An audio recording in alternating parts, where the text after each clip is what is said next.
चौधरी परवेज इलाही साहब को पहले लाहौर हाई कोर्ट से उनकी रिहाई का ऑर्डर हुआ, कोई मुकदमा उनके खिलाफ नहीं है। उनको वहां से अगवा करके इस्लामाबाद लाया गया, जहां एक डिटेंशन ऑर्डर निकाला गया। वो डिटेंशन ऑर्डर आज इस्लामाबाद हाई कोर्ट ने अपने इब्तदाई ऑर्डर में उसकी धज्जियां उड़ाई कि ये ऑर्डर गैर आईनी है, ये बजाय लाहौर हाई कोर्ट के ऑर्डर की तौहीन अदालत है। लेकिन इसके बावजूद फिर चौधरी परवेज इलाही साहब को रिहा होते ही अगवा करके ले जाया गया है। सदर पाकिस्तान इलेक्शन की डेट अनाउंस करें। जजेस, जनरल्स, गवर्नमेंट ऑफिशियल्स जो मुफ्त बिजली, पेट्रोल, गैस और टेलीफोन के बिल, उनको कोई हक नहीं पहुंचता कि वो हुकूमती खजाने पे बोझ बने। हम ये ऐलान करते हैं कि 9 सितंबर को मुल्क गिर हड़ताल होगी। This is about the army chief's meeting with business leaders.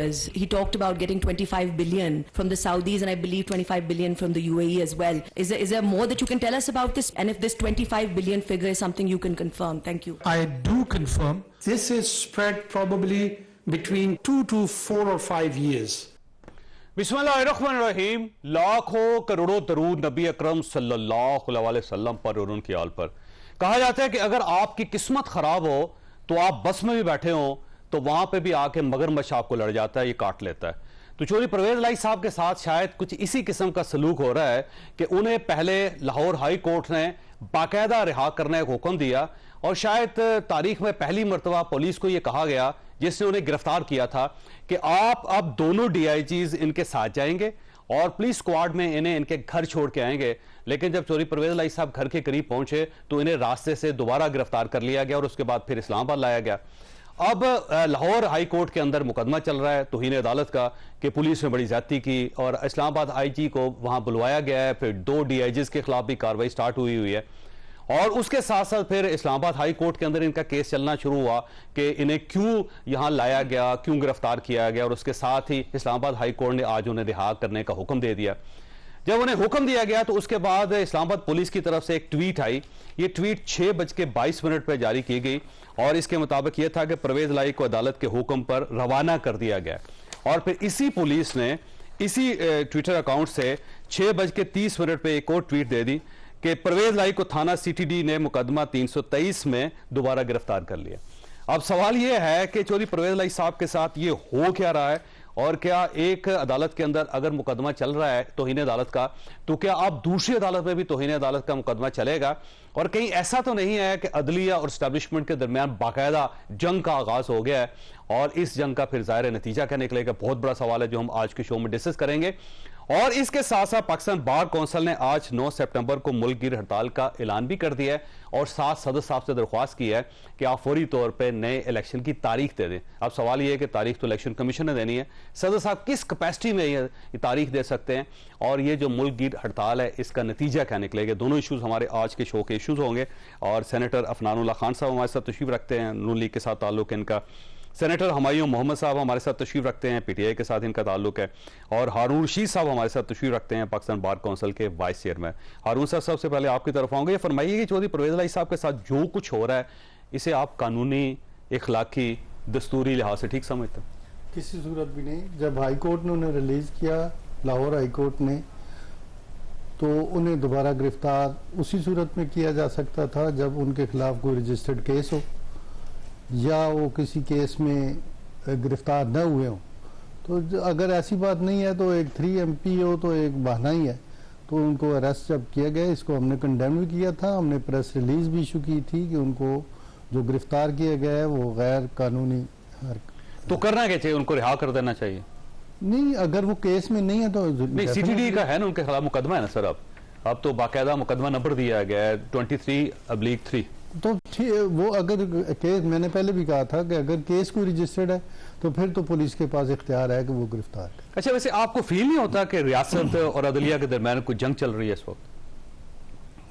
देखें, ये रियासत और अदलिया में क्या कहूँ, मैं तो कानून की बात करूँगा कि अगर उनके खिलाफ कोई केस है तो वो रजिस्टर, उनके गिरफ्तारी होनी चाहिए और फिर उसके एज पर लॉ उनकी बेल हो या जो भी हो। लेकिन जब कोई एविडेंस ना हो, जिस 3 MPO के तहत उन्हें गिरफ्तार किया गया, इस चीज़ की उनके खिलाफ कोई एविडेंस नहीं। ठीक हो गया, उन्होंने कोई ऐसा काम नहीं किया कि वो पब्लिक को उन्होंने।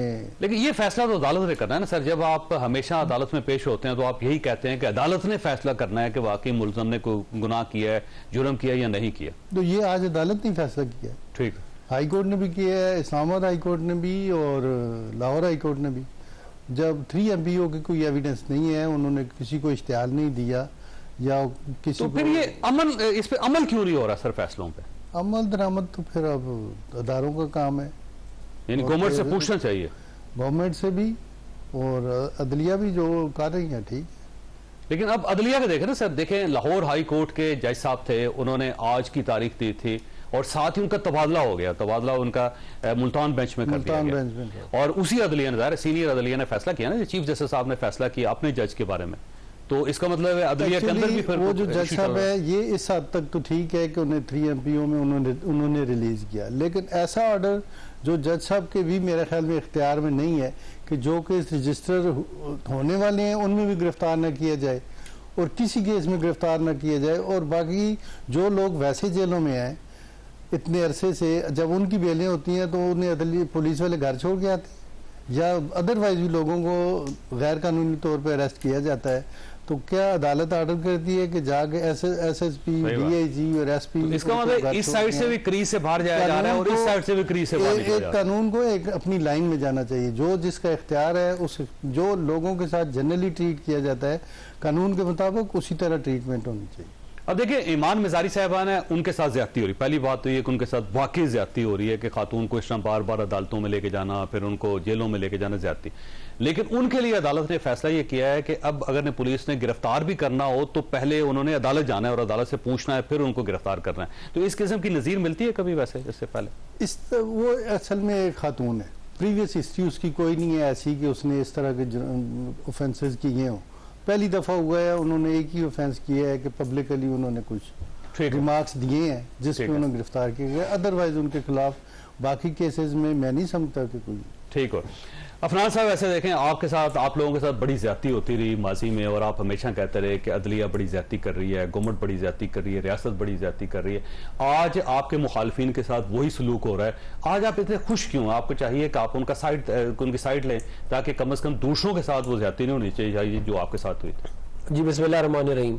देखिए बात ये है चौधरी साहब के, हमने 2013 से 2018 तक की जो हमारी हुकूमत थी उसमें PTI के जितने लीडरान थे इन्होंने हमारे खिलाफ वो लंदन प्लान भी बनाया, फिर धरने भी दिए, फिर वो अंपायर की उंगली भी थी, फिर वो सारा कुछ तब्दीली का साल है और उस RTS को बिठाया, उसके बावजूद हमने इनको कुछ नहीं कहा। सही पिछले 16 महीनों में जो आप मेरी गुजारिश सुन लेना आप, ये 16 महीने मेरी गुजारिश सुन ले, हमने इन्हें कुछ नहीं कहा। इन्होंने उसके बाद जो हरकतें की 4 साल वो सारे पाकिस्तान ने देखा कि सारी हमारी लीडरशिप को बंद कर दिया, किसी को छोड़ा ही नहीं, सबको ही बंद कर दिया और कोई थोड़ा सा बोलता था उस पर झूठे केसेस बना देते थे। ये 4.25 साल ये सिलसिला चलता रहा। तो अब बात ये है कि अब जब इनके ऊपर आया है तो ये कम से कम ये इसमें एक अच्छी चीज ये पॉजिटिव चीज ये है कि ये जब भुगतेंगे तो कम से कम इनको अगली दफा, क्योंकि हमने तो कुछ नहीं किया था इनके खिलाफ, इन्होंने हमारे खिलाफ किया, अब वो मकाफात अमल इनके पर इनके साथ हो रहा है जो, और वो इसलिए अच्छा लगे। फिर तो ये सिलसिला चलता रहेगा, कल डॉक्टर साहब आएंगे इक्तदार में तो आपको गिरफ्तार कर लें, तो फिर इसका मतलब ये होगा हर बार आपने यही करना है। नहीं हमने तो नहीं किया ना, मैंने ही तो आपको बताया, हमने तो 16 महीने चार्टर ऑफ डेमोक्रेसी नहीं, हमने चार्टर ऑफ डेमोक्रेसी में तो 2013 से 18 की बात करो ना, चार्टर ऑफ डेमोक्रेसी हमने किया, हमने कोशिश की कि इनकी पख्तूनख्वा की गवर्नमेंट भी ना गिराए, हम गिरा सकते थे, नहीं गिराई, लेकिन उसके बावजूद जो है जो कुछ हुआ उसमें फिर। अच्छा वैसे मुझे बाज़ औक़ात फील होता है कि ये जो 16 महीने की गवर्नमेंट है इसे आप अपनी हुकूमत नहीं समझते। नहीं हमारी हुकूमत ऐसा थी भी नहीं, क्योंकि कोalition थे 12 जमातें, कानून आपके, ठीक है, वज़ीर दाखिला आपके, ठीक है, लेकिन खजाना आपके, लेकिन हुकूमत उस सच उस तरह नहीं थी, क्योंकि ज़रा कोalition गवर्नमेंट से आपने बचाया पाकिस्तान को, मुल्क को आपने बचा लिया, ठीक है, लेकिन कोalition ठीक कर लेते नहीं, वो इतनी जल्दी इसमें यही हो सकता था जो हमने किया है। कोalition गवर्नमेंट जो होती है बड़ा मुश्किल होता है चलाना उसमें, और जितनी ज्यादा कोalition बड़ी हो उतनी ज्यादा और मुश्किल हो जाता है। तो जाहिर है उसका फिर ये नहीं कह सकते कि मुस्लिम लीग नून की हुकूमत थी, लेकिन वजीर कानून तो आपके थे, बिल्कुल हमारे थे, वजीर दाखिला भी आपके, बिल्कुल हमारे थे। तो जब अदलिया आपके साथ और दूसरा वजारत दाखिला आपके साथ, तो अदलिया हमारे साथ कहाँ थी? अदलिया ने पूरे 1 साल पंजाब की हुकूमत नहीं चलने दी, इसी अदलिया ने ना 63A का फैसला दिया जिसके अंदर इन्होंने जो है आइन और कानून की धज्जियां उड़ा दी। एक्चुअली तो मसला 63A के फैसले से शुरू हुआ है, जब इन्होंने कहा कि जी पंजाब की हुकूमत जो है वो हम अदलिया रात को 12 बजे अगर अदालतें ना खोलती तो आपकी गवर्नमेंट नहीं आनी थी। नहीं वो गवर्नमेंट आ जाती, क्योंकि इस तरह मुल्क थोड़ी चलता है कि आप कहें कि हम नो कॉन्फिडेंस मोशन ही नहीं कराएंगे।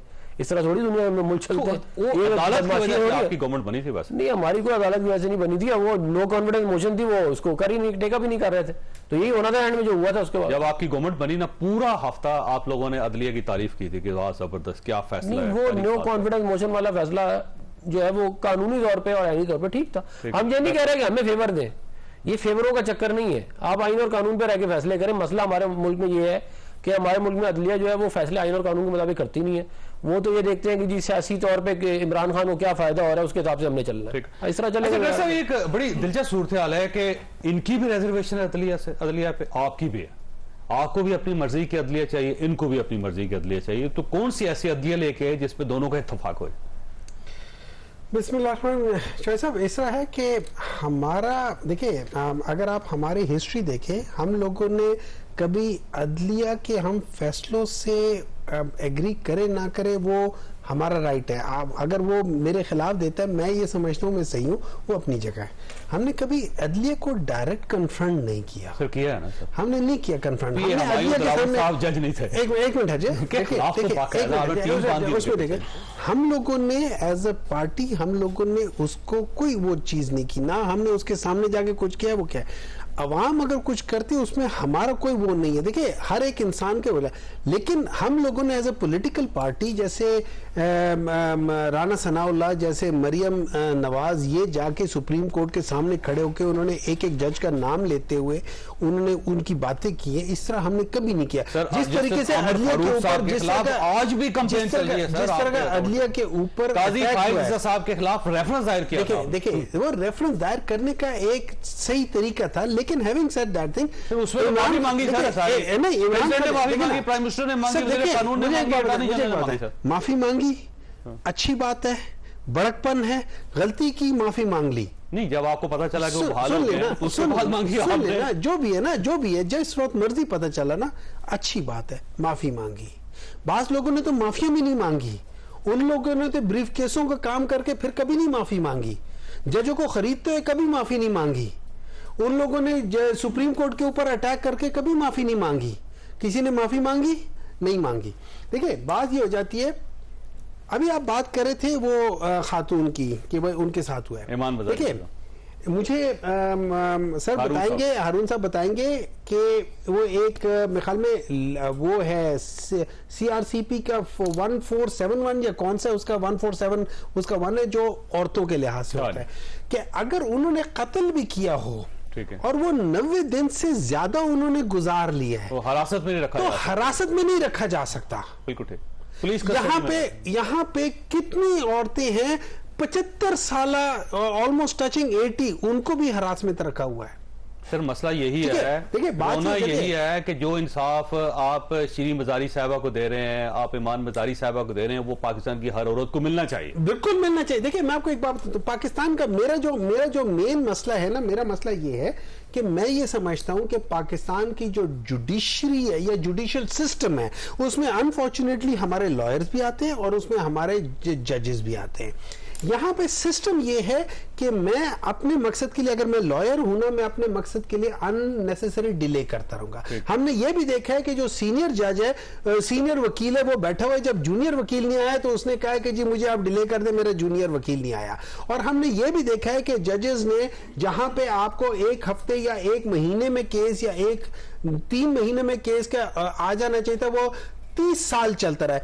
हमारा ये सिस्टम अनफॉर्चुनेटली बहुत ज्यादा खराब है। लेकिन सर 4 साल आपकी गवर्नमेंट रही थी, आप उसमें ठीक कर लेते, आपने कोई चीज ठीक नहीं की। मैं अह चीमा की मिसाल आपको देता हूं, 3 साल एक बंदा बेगुनाह होके वो जेल के अंदर रहा और किसी जज ने उनकी जमानत ली, और फिर उसके बाद ये आर्मी चीफ के कहने पे जनरल बाजा साहब ने पब्लिकली कहा कि मैंने उसकी सिफारिश की थी, उसके बाद उसको रिहा किया गया था। ये आपकी गवर्नमेंट थी, आपने दौड़ खाई। देखिए एक रिहा करना हमारी गवर्नमेंट नहीं करती है। रिहा जो होता है ना, ये वो करते हैं, क्या कह सकते हैं उसे,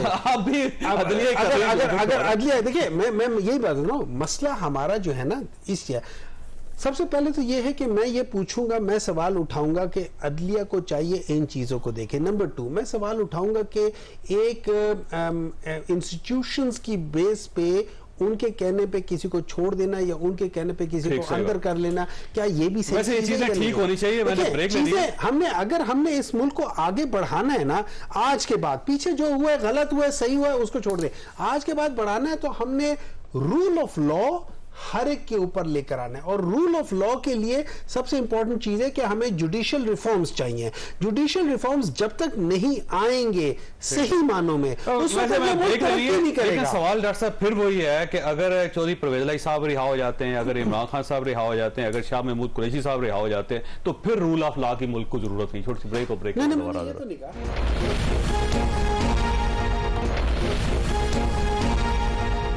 प्रोग्राम में दोबारा खुशामदीद। हारून साहब ये फरमाइएगा सर, ये जो पाकिस्तान बार काउंसिल है, अब इलेक्शन करवाना तो इनकी जिम्मेदारी नहीं है, और सियासी जमातें जिन्होंने इलेक्शन करवाना है, जो इलेक्शन करवा के गवर्नमेंट बनाना चाहते हैं, वो आराम से बैठे हुए हैं। पाकिस्तान पीपल्स पार्टी कुछ दुबई में है, कुछ पाकिस्तान में, पाकिस्तान मुस्लिम लीग नून कुछ लंदन में, कुछ यहाँ पे, पीटीआई जो है वो कुछ क्यादत उनकी जेलों के अंदर, बाकी सब गायब हो गए हैं सर। ये मुतालबा नहीं कर रहे, बाकी पार्टीज भी मुतालबा नहीं कर रही, और पाकिस्तान बार काउंसिल क्यों चाहता है कि इलेक्शन हो जाए फौरन? नहीं, मेरे ख्याल में सारे कर रहे हैं, पीपल्स पार्टी भी कर रही है, मुतालबात कर रहे हैं, लेकिन इससे हमारा किसी पॉलिटिकल पार्टी से तल्लुक नहीं है। हम ये कहते हैं कि जो अब इलेक्शन होना है, एक जमहूरी मुल्क है, एक आइन है, और आइन के मुताबिक चलना चाहिए। लेकिन पंजाब और खैबर पख्तूनख्वा में आपने नहीं वो मुतालबा किया था कि इलेक्शन करवाएं? इसलिए नहीं किया था कि वो जो असम्बलियां डिसॉल्व कर दी गई थी, वो एक एजेंडे के तहत डिसॉल्व कर। मुझे आप फॉल्ट बता दें कि कौन सी असम्बली जो है वो स्मूथली नहीं चल रही थी। उनके चीफ मिनिस्टर थे, उनके अपने गवर्नर्स थे, चल रहा था, लेकिन उन्होंने एकदम अपने एक सियासी एजेंडे के तहत डिसॉल्व कर दी। और उसका नुकसान ये हुआ कि 16 महीने पहले आप 2 असेंबलियां डिसॉल्व कर रहे हैं। आप ये चाहते हैं कि इन 2 सूबों में इलेक्शन हो जाए, हमें सीटें मिल जाएं और हम बाद में लेकिन अब भी 2 इशू है ना, सेंसस उसका रिजल्ट निकलना है, नई हल्का बंदियां होनी है जो कानून के मुताबिक है, सीसीआई ने कहा हुआ है। दूसरा, अब इलेक्शन कमीशन के जो उसके अंदर तरामीम होगी कानून के अंदर, ये डेट इलेक्शन कमीशन ने देनी है। सदर साहब को क्यों इन्वॉल्व कर रहे हैं आप? इसे नया क्राइसिस पैदा करना चाह रहे हैं? जो आइन होता है वो उसकी कंडीशन जो होती है, जो भी मेंशन होता है आइन में, उसे देखा जाता है। आइन प्रिवेल करता है, कानून जो है वो अपनी जगह है। ये काम जो करना था ये 3 महीने से पहले भी हो सकता है। डिलिमिटेशन का 90 डेज में इलेक्शन होने चाहिए, जो आइन ये कहता है, और आइन सिर्फ ये कहता है कि प्रेसिडेंट अनाउंस करे। आइन ये इख्तियार नहीं देता। सर, इलेक्शन कमीशन के रूल्स में तरमीम हो चुकी है, उसके मुताबिक एम्पावर है इलेक्शन कमीशन। मैं फिर भी ये तारीख का फैसला इलेक्शन कमीशन है, वो कानून की बात है, लेकिन आइन प्रिवेल करेगा। बात वो है जो आइन कहेगा उसके मुताबिक चलेगा। अब सदर साहब जो है, अगर फर्ज करें आपकी बात मान ले, सदर साहब ने सिर्फ वफाकी असेंबली का कह सकते हैं, सूबाई असेंबलियों को नहीं कह सकते, तो इसका मतलब ये हुआ कि सिर्फ वफाकी असेंबली का इलेक्शन होगा, सूबाई असेंबलियों को नहीं। अगर सदर साहब सारी असेंबलियों का जनरल इलेक्शन है सर, आप सूबों में भी होना है, फेडरल में भी होना है। आपको याद है कि सुप्रीम कोर्ट पाकिस्तान में इशू गया था जब सूबों का, तो उस वक्त सुप्रीम कोर्ट ने कहा था कि वो गवर्नर्स फैसला करें। नहीं, गवर्नर्स वो ठीक है आपकी, लेकिन ये जनरल इलेक्शन है, इसमें सदर साहब किसी तरह भी वो जब इलेक्शन का अनाउंस करेंगे तो साथ ही प्रोविंशियल असेंबलीज का भी अनाउंस हो। अच्छा, सदर साहब कर क्यों नहीं रहे फिर? बस सदर साहब को पता नहीं, मैं तो मजबूरी नहीं समझता। उन वो सदर हाउस में बैठे हुए हैं, आपको अंदाजा नहीं है मजबूरी का?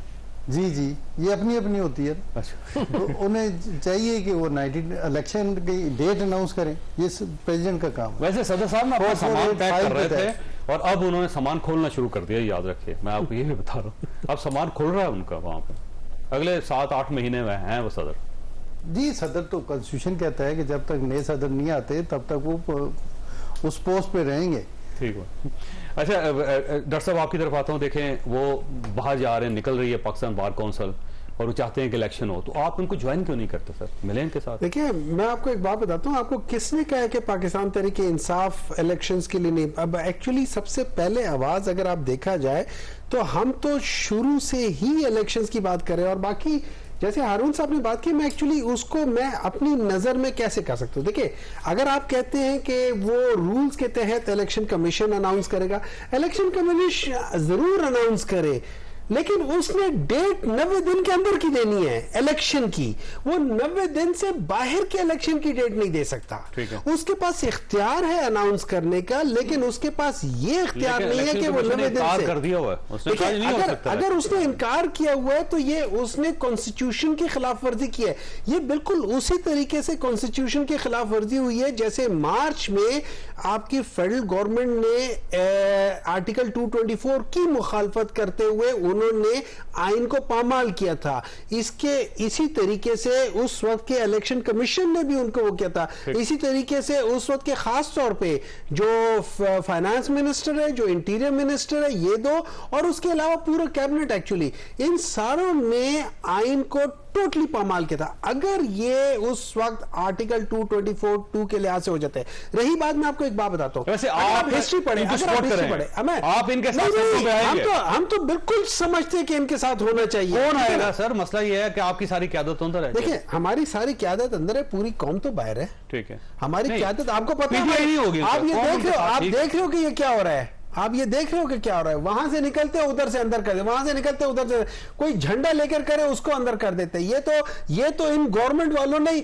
इससे ज्यादा गिरी हुई गवर्नमेंट क्या हो सकती थी कि इनके टाइम पे की बात करें, नहीं, इनके टाइम की बात कर रहा हूं, इन्होंने किया है कि पीटीआई इनके टाइम पे जुई वहां पे कोई बंदा होता था, उनके बच्चों को पकड़ के कर लेते थे, किसी को कर लेते थे, किन किन को नहीं किया। अच्छा, मैं आपको एक और बात बताता हूं, आप जब बात कर रहे हैं ना उसकी के प्रोविंस जैसा, अगर आप हिस्ट्री पढ़े, और हम लोग ब्रिटिश डेमोक्रेसी की बात करते हैं, वहां पे कितनी दफा हुआ है, पिट द यंगर के टाइम पे हुआ है, कितनी दफा हुआ है कि आपने देखा है कि हमारी मेजॉरिटी बहुत छोटे उस पे है और बैलेंस पे है, आपने अपने असेंबलीज डिसॉल्व किए, चाहे वो स्मूथ चल रही होती थी, आपने उन्हें डिसॉल्व किए। डिसॉल्व करने के बाद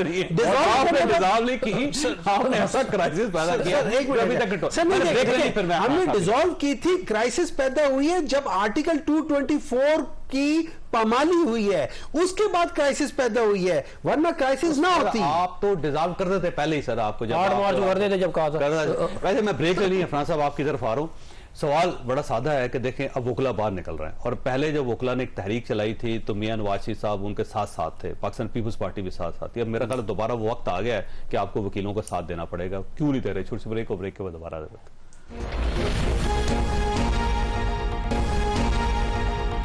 प्रोग्राम में दोबारा खुश आमदीद। अफनान साहब, मेरा ख्याल है अदलिया बाहर आ रही है नए इलेक्शनों के लिए, अदलिया नहीं, वोकला अच्छा, तो अब आपको चाहिए कि इनका साथ दें आप? देखिए, जो है वो मेरा तौर पे ख्याल ये है कि इलेक्शन जो है वो आईनी जो मुद्दत है उसके अंदर, जो भी आईनी तकाजे उसके अंदर 90 दिन उसके अंदर जो है वो हो जाने चाहिए। और उसके लिए जो मेन मेरे नज़दीक जो मैंने देखा है कानून, उसमें चीफ इलेक्शन कमिश्नर ने ही इसका ऐलान करना है, और उसके बाद जो है वो उन्होंने इलेक्शन कराना है, उनकी जिम्मेदारी है कि वो। लेकिन नून लीग मुतालबा नहीं कर रही 90 दिन का। नून लीग, JUI और MKM 3 जमातें हैं जो 90 दिनों का मुतालबा नहीं कर रही, बाकी हर जमात ये चाहती है कि 90 दिनों में इलेक्शन हो जाए। लेकिन मैं तो ये कह रहा हूँ कि चीफ इलेक्शन कमिश्नर की जिम्मेदारी है कि वो ये काम कराए। 90 दिनों में होना चाहिए। जो भी आईनी मामला, आईनी तो 90 दिन ही है, ठीक है, जो भी आइन में कहते हैं, मैं तो नहीं कहूंगा कि आइन से बात जाए मामला। फिर देखिए, जो आइन की बात PTI वाले करते हैं, मुझे काफी हैरानी होती है। ये अंपायर की उंगली कहाँ है आइन में, मुझे बता दें। जब आप 2014 में धरने देके कहते थे कि हम हुकूमत गिरा देंगे, कौन सा आइन के तहत? PTV पे हमने आइन के तहत हमला किया था, पार्लियामेंट से पे हमला, प्राइम मिनिस्टर हाउस से कह रहे हैं रस्सी डाले घसीट के वजीर आजम को बाहर निकालेंगे, ये आईनी तौर पे कर रहे थे आप लोग। आप जो है वो आज आलमी अदालतों में जा रहे हैं, ये हाल है आप लोगों का। क्या आप आलमी, आपको आज तक मालूम, और लीडरान जाए, और लीडर जो है वो गलत खबर, कई साल नहीं, इन्होंने लॉयर हायर किए, इन्होंने लॉयर हायर की, PTI के अपने पेज से सब कुछ PTI के पेज से रिलीज हुआ है। वो जो क्या कहते हैं, वापस हो गया वो सलमान रुश्दी वाला जो मामला, जो इन्होंने उसका लॉयर हायर किया, जब वो रिएक्शन आया तो इन्होंने उसको कहते हैं फायर कर दिया। बात ये है कि ये अभी चंद हफ्तों की जेल के ऊपर इतनी तकलीफ है, अगलों ने कई साल जेल काटी हुई है। आपको तारीख का ही नहीं पता, इसका मतलब आप जाके तारीख देखें, वो किया कुछ नहीं है तो हमें जेल में क्यों नहीं किया होगा ना? नहीं, क्यों नहीं किया? वो तो जब आप जेल में जाएंगे तो फिर कोर्ट में केस चलेगा तो प्रूव होगा ना। किया तो हमने भी कुछ नहीं था, आपने सारी पार्टी को उठा के जेल में डाल दिया था, और फिर ये कह रहे हैं कि जी नो कॉन्फ्लिक्ट। जो इतनी दफा हुआ कि जी जो है वो हंग पार्लियामेंट थी, तो भाई आपको 8 मार्च को हमने कहा था कि हम नो कॉन्फिडेंस मोशन जमा कराने लगे, असेंबली तोड़ दे। आपने नहीं तोड़ी ना, तो फिर ये उसके इम्प्लीकेशन आपको भुगतने पड़ेंगे। ये नहीं हो सकते, ये कोई वो नहीं है कि क्योंकि इमरान खान जो है वो लाडला है तो वो जो मर्जी करता फिर ऐसे। किसका लाडला? अगर वो लाडला होता जेल में होता। वो लाडला तो रहा है ना इस मुल्क में, जिस किस्म की मोहब्बत का आप ये कहते हैं लाडले हैं, तो शाह महमूद कुरैशी साहब लाडला होने के बावजूद परवेज इलाही साहब को उठा के गोद में एक गाड़ी से निकाल के दूसरी गाड़ी में लाडला बनाते हैं। वैसे अब जो सस्पेंड होगी लेकिन अंदर है।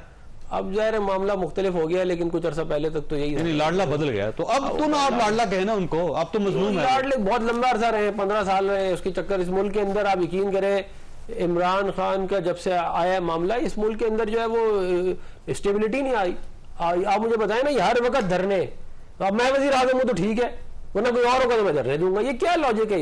ये कहां दुनिया में इस तरह भी होता है? ये भी बताएं ना साहब। अब तो कोई धरना नहीं हो रहा, अब तो मुस्तहकम होना चाहिए था पाकिस्तान। तो कुछ टाइम लगेगा। इतना गन जो हुआ है इस मुल्क के अंदर पिछले 5 साल अब गायब है, पेट्रोल आपके सामने, हमारा तो नहीं है आपके सामने, सारी डॉलर आपके सामने। हमारी हुकूमत नहीं है, तो जो केयरटेकर की हुकूमत है उसके अंदर ही क्या कहते हैं वो इस बात के जवाब दे। हम तो इस बात के जवाब दे नहीं है। अच्छा, वैसे 16 महीने आप इमरान खान को जिम्मेदार समझते रहे और अब 2 हफ्तों में आप कह रहे हैं कि ये जिम्मेदार है, हम जिम्मेदार नहीं। मतलब जिसकी हुकूमत है वही करेगा। जिम्मेदार इसके इमरान खान और आसिफ सईद खोसा, साकिब निसार और वो जनरल फैज और जनरल बाजवा है। एक्चुअली इन रियलिटी ये लोग हैं, इस मुल्क को तबाह करने वाले ये लोग हैं। आज महंगाई इन लोगों की वजह से, आज तबाह बर्बादी इन लोगों से। एक सवाल ये है कि पूछा जाए कि जो चीनी माफिया है उनमें कौन से 5 बड़े नाम है? उसमें शरीफ फैमिली है, 1% वालों को बोल 4.5% अपने सारे के सारे बैठे। एक मिनट है ना, सारे बैठे सर, एक मिनट है, कोई नहीं बैठा हुआ, कोई नहीं बैठा हुआ, उनका ही है। अच्छा छोड़ दे, उसको छोड़ दे, उसको छोड़ दे। देखिए शुगर माफिया कौन है? अच्छा याद आ गया। उसके बाद पावर इंडिपेंडेंट पावर प्लांट्स वाले कौन है? उसमें भी शरीफ फैमिली है। ये बताइए, उसमें भी ज़रदारी है, उसमें भी यही सारे हैं। सलमान रुश्दी का नाम क्यों ऐड किया था? एक मिनट, आपका क्या था? एक मिनट है ना, अब मैं बताता हूँ ना। बैरूनी एजेंटों को इस मुल्क को तबाह करने वाले जो माफिया है ना, वो इमरान खान है, शरीफ, जरदारी, यही है सारे। ये अच्छा, ये वो लोग हैं, ये वो लोग हैं, ये वो लोग हैं, ये वो लोग हैं, ये वो लोग हैं, ये वो लोग हैं, ये वो लोग हैं। अपनी अपनी तरबियत के लिहाज से इंसान बात करता है, ठीक है? आपकी भी तरबियत देखी है मैंने। मैं आपको एक बात बता देता हूँ, ठीक है? बाल लगा के याद रखिए, एक बात याद रखिए, आपने भी कभी किसी से बाल लगवाए ना? आपने भी किसी से बाल लगवाए ना आते ना उसके पास, आपने ना लगवाते तो ऐसे फिटे मुंह है। अब मैं आपको एक बात बताता हूं, सारा माफिया ये लोग हैं। इन्होंने इस मुल्क को तबाह किया है 1985 ऑनवर्ड्स, 1985 ऑनवर्ड्स, 1985 हमने बनाई है, 1985 ऑनवर्ड्स डैम हमने बनाए। आपने 4 साल मोटर बनाए 100 किलोमीटर एक्स्ट्रा।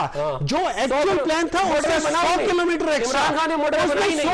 उसमें सोचे मुझे बोलने नहीं देगा। इसको पता है कि मैं सही बोल रहा हूँ, ये मुझे बोलने नहीं देगा। मुझे पता है कि मैं सही बोल रहा हूँ। 100 किलोमीटर ज्यादा बन गई तो अच्छी बात है। 100 किलोमीटर ही होती मेट्रो बनाते सर, आपको पता है 100 किलोमीटर एक्स्ट्रा बनाने 100 अरब रुपए की, 100 किलोमीटर मेट्रो बनी है। देखिए ठीक है, क्या कहते हैं इसके अंदर? देखिए 100 अरब रुपए की मेट्रो बनाई है आपने। जब एक इंसान के पास क्वालिटी ऑफ डिस्कशन ना हो ना, तो अपनी वॉइस रेस कर लेता है। तो आपने पहले रेस किया, उससे वो इंटेलेक्चुअल नहीं बन जाता। आपने पहले रेस किया, उससे वो इंटेलेक्चुअल नहीं बन जाता। मैं खामोश रहता हूं। जब भी आप बोल रहे हो यूनिवर्सिटियों का मैं पढ़ा, देखिए ना, मैं आपको सर 6 लोग आपकी कैबिनेट में जिनकी शुगर मिले थी सर, उन्हीं को मेरी बात सुनिए। इमरान खान ने वहां पे उसके ऊपर इंक्वायरी बिठाई ना, इंक्वायरी नहीं रहता का क्या फायदा? बंदे आपकी कैबिनेट में ये सब लोग मिलके, ये सब माफिया, ये शुगर माफिया जाके उसमें कोर्ट में चले गए थे ना, ये शुगर माफिया चले गए थे। यही आईपीपीज वाले आप हटाते ना उसको, 14 सेंट पे इन्होंने दिया हुआ है अपने आप को। मतलब क्या? शहबाज शरीफ, अच्छा मैं बताएं, इमरान खान को साहिवाल, मुझे एक बात बताएं, साहिवाल साहिवाल में आप लोग प्लांट लगा रहे हो, प्लांट लगाए यार खामोश रहो थोड़ी देर के लिए यार, मुझे ब्रेक लेना, थोड़ी देर खामोश रहो, थोड़ी देर खामोश रहो। मैं आपके दरमियान में बिल्कुल नहीं बोल रहा यार, और आप जो तरीके से बात करें इसको देखो, इसको ना करें, तमीज से बात करें। अफनार साहब एक मिनट, मैं जवाब दूंगा, आपको लग पता जाएगा। तो अगर रोज रोज क्राइसिस होंगे तो कैसे चलेगा मुल्क पर? पाकिस्तान की सबसे बड़ी क्राइसिस जो थी ना, वो पाकिस्तान की फाइनेंशियल क्राइसिस है। पाकिस्तान की सबसे बड़ी जो फाइनेंशियल क्राइसिस है ना, उसकी जो बेसिस है ना, वो मैं उधर ही घुमा फिरा के आ जाऊंगा, वो आपकी जो पावर क्राइसिस है उनकी वजह से है, बिजली की वजह, ठीक है, बिजली की वजह से।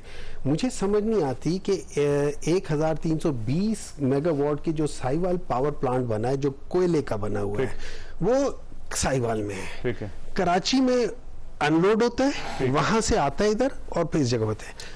और इसके ऊपर जो कहा जाता है एलेज फॉल्सिफाइंग किया गया है, ये एक रिपोर्ट है कि कॉस्ट ऑफ द कंस्ट्रक्शन जो है इसकी वजह से पाकिस्तान ने 160 बिलियन रुपीस का नुकसान किया। वैसे वो गलत मंसूबा था, मैं वैसे आपसे मैं आपको बता रहा हूं ना, ये किसने बनाया था? इसके पीछे एक बंदा था, और वो बंदा कौन था? शहबाज शरीफ, और तो कोई नहीं था ना, उसके अलावा कोई नहीं। और वो क्या कहता था? वो कहता था चीज नजर आनी चाहिए, क्योंकि उसने साहिवाल में बताना था कि कुछ चीज चल रही है, चाहे गलत क्यों ना। देखिए आपको एक बात बताता हूं, प्रोजेक्ट गलत था, नहीं होना चाहिए था। देखिए दूसरी बात, देखिए मैं आपको आपने 300 डैम बनाने थे जिससे बिजली को आपने रिप्लेस कर देना था, आपने इसको हमने जो डैम्स बनाने थे ना, वो बड़े नहीं, वो छोटे डैम्स बनाने थे, वो बिल्कुल बन रहे थे। वो बहुत सारी जगहों पे छोटे छोटे रन ऑफ द मिल्स के उन लोगों ने बनाए हुए हैं, जिसमें छोटी छोटी जगहों पे नहीं, मतलब बिजली जनरेशन के लिए मैं कह रहा हूं। बाकी डैम्स के लिहाज से ठीक है, बहुत सारे डैम ऐसे थे जिनकी फिजिबिलिटी रिपोर्ट बनी थी, लेकिन हम लोगों ने उसको स्टार्ट किया। अच्छा, मैं आपको एक और बात बताता हूं। 2017-18 में जो पाकिस्तान मुस्लिम लीग नून और पाकिस्तान पीपल्स पार्टी, इन लोगों ने अपने अपने लोगों को स्पेशल सब्सिडीज दी। मैं चीनी की बात कर रहा हूं, ठीक है। इसी बेसिस पे जब इमरान खान आया था, इमरान खान ने आके उस चीनी के स्कैंडल, और वही काम सब कुछ हो रहा था, जाते जाते $6 बिलियन आप ये कॉटन वाले जो ट्रेडर्स थे, सरकार थे, उनको दे गए थे, और उससे क्राइसिस ज्यादा हो गया। देखिए क्राइसिस बहुत जगहों पे हुआ है। अब मैं आपको बता रहा हूं, आप आज भी उसमें करके देख लेना, मैं इस बात की गारंटी देता हूं, उसके अंदर ये सारे यही कार्टेल्स आएंगे, यही सारे लोग बीच में शामिल होंगे, यही सारे होंगे, और ये हर जगह से करा रहे हैं, हर जगह से करा रहे हैं। गवर्नमेंट मानती थी कॉटन है, आज भी वो ये कहते हैं कि चीनी का माफिया है, जिसकी वजह से चीनी का क्राइसिस आज भी आप यही कह रहे हैं। तो आपको खत्म कर देना चाहिए था अपने दौर में चीनी का। हमें तो जब मुल्क मिला तो उसके एक हफ्ते बाद ये चेयरमैन पीटीआई साहब फरमा रहे थे कि मुल्क डिफॉल्ट हो जाएगा। यानी कि इतनी जबरदस्त कारकर्दगी 4 साल में थी। कोई 1 मेगावाट का प्रोजेक्ट, पूरी दुनिया डिफॉल्ट कर जाएगा। 1 मेगावाट का प्रोजेक्ट नहीं लगाया, एक डैम नहीं बनाया, एक कोई जिसे कहते हैं ना, आप कोई प्रोजेक्ट ही ना लगाएं तो कोई आपको कुछ करने की जरूरत ही नहीं है। एक पेशावर मेट्रो के अलावा आप मुझे बता देंगे कोई, वो भी जो 30 अरब में बनी थी, 100 अरब रुपए की बना है। पेशावर मेट्रो तो वैसे प्रवेश साडा साहब का नहीं, वो जो भी पीटीआई का खाता है ना। मुझे आप ये बताएं कि ये 3.25 साल के अंदर कितने मेगावाट, हमारे प्रोजेक्ट्स के नहीं जिनको ये कर रहे हैं, अपने बता दें क्या करके गए, कितने डैम बनाए, हमारे अलावा जो है बता दें कितने बनाए। भाई आप कोई काम ही ना करें ना, आप बिजली प्रोड्यूस ही ना करें तो आपको कोई और कुछ भी नहीं है, तो और भी अच्छा है। कहते हैं 2013 से 2018 की शुगर की आप प्राइस उठा लें, आपको बीच में कुछ महीने के लिए ऊपर गई थी वो, एक सब मेरे हाल 16 में, उसके अलावा वो स्टेबल है प्राइस। अगर हमने शुगर 16 महीने क्यों माइनस कर रहे हैं आप सर अपने मेरी गुजारिश देखें, हम कोएलिशन 12 जमातों की कोएलिशन, सर ये सारे फैसले आपने अकेले किए हुए हैं, हमने कोएलिशन के साथ किए, मेरी कोएलिशन। लेकिन मैं आपको ये कह रहा हूं, अगर हमने कार्टेल चलानी होती तो हम फिर 2013 से 18 भी चलाते ना, वो तो ज्यादा टाइम था, ज्यादा पैसा बनता। अगर ये बात दुरुस्त है। बात ये है कि आप सारी के सारे जितने कार्टेल थे, उनको जितनी एंटरटेनमेंट पीटीआई के दौर में किसी को नहीं हुई। एक प्रोजेक्ट इन्होंने जरूर किया है पीटीआई के दौर में, मेमन डैम का। वो किसका था? अब्दुल रज़ाक दाऊद का, जो सिटिंग मिनिस्टर था, उसको दिया इन्होंने प्रोजेक्ट। कंपनी उसकी थी, बिड किया जो भी है। मैं ये कह रहा हूं कि ये आप किसी और को जाके चूरन बेचें कि जी ये इस तरह होना चाहिए, उस तरह होना चाहिए। अगर आपने खुद करना ही नहीं है, आपने कोई काम ही नहीं करना, तो आप जबरदस्त है। मैं सिर्फ चंद स्टेटिस्टिक्स की बात कर लेता हूं। पाकिस्तान तहरीक इंसाफ वो वाहिद पॉलिटिकल पार्टी है जिसकी गवर्नमेंट ने 4 साल से कम अरसे में 2 दफा 6 GDP को टच किया है। ठीक है, वाहिद पॉलिटिकल पार्टी है, 2 दफा। ठीक है, आप पहली बार जो थी वो आपका भी तकरीबन 6 को नहीं हुआ था। अच्छा, उसके अलावा वो वाहिद है कि जिसके दौरान में जितने भी टारगेट्स थे साल के, उन्होंने 9 से 10 महीनों में अचीव किया। इन लोगों ने पिछले 16 माह में जो GDP 6.1 था उसको 0.28 पे लेके 16 महीने की कारकर्दगी जो है ना वो बाकी इन्होंने अब सोचिए, उस जमाने में 150 रुपए के पेट्रोल पे जब $120 का बैरल था, उस वक्त इनको पेट्रोल महंगा लगता था। आज $90 का बैरल है, उसमें 302 पे, उसमें फैसला आपने खुद करना। अल्लाह ताला आप और आपके अहले खाना को किसी मुसीबत से महफूज रखे। अल्लाह हाफिज।